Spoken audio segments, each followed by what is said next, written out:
Nandito pa rin ako sa hospital at ang aking batang makulit ay nasa bahay ng aking ate. Noong September 10 ng gabi ay dinala ko dito sa hospital. Kinuha ko ng ambulance sa bahay. Dahil may ininom akong antibiotic pala. So nagkaroon ako ng allergic reaction dun sa antibiotic na yun. Yun ang dahilan kung bakit ako napunta dito. Ngayon, nung September 10 ng gabi, last naming huli kong nakasama yung baby makulit ko. Ngayon namimiss ko na siya.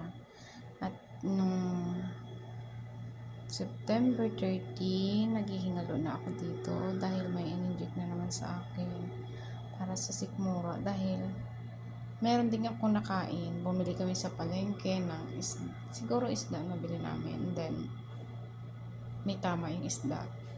Tapos, ayun, karoon ako ng siguro bacteria ganun. Maliban doon sa ayun, namimiss ko na yung batang makulit. Ayun, noong September 13, naghihingalo ako dito sa ospital yung batang makulit sa bahay. Hindi rin daw mapakali pala ang kwento sa akin.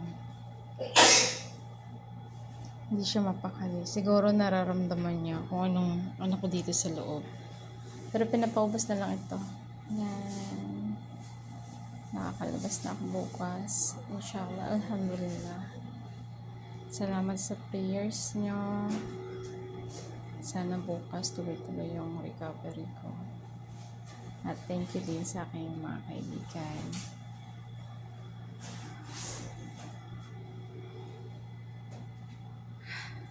Anong nangyari, Net? Lumabas siya bumili ng chogo.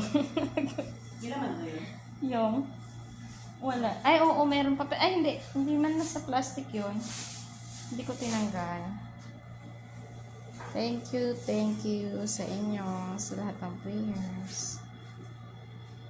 Baka bukas magkikita na kami ng batang makulit.